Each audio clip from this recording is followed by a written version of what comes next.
Welcome to Penrose Learning, where we make understanding easy. In this video, I will show how to make cookies drawing using an easy method.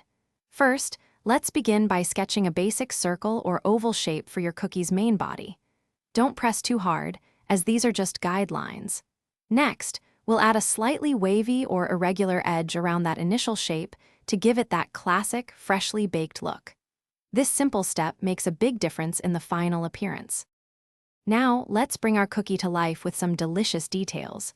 For chocolate chips, draw small, uneven circles or ovals scattered across the cookie's surface. Remember, chips aren't perfectly round, so embrace the imperfections.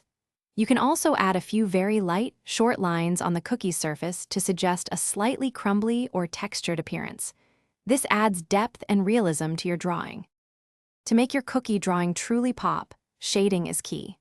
Use a light hand to add a base layer of shading across the entire cookie, making it slightly darker around the edges. Then, gently darken the areas directly beneath your chocolate chips to create small shadows, giving them a three-dimensional effect.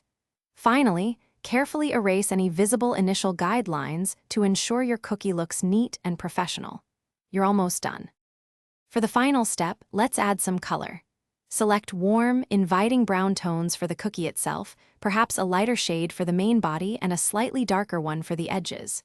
Use a rich, dark brown for your chocolate chips to make them stand out.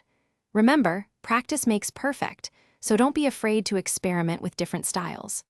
Also, for more great content and deals, including a link to the new Kindle Paperwhite, be sure to check the description below this video. Thanks for watching.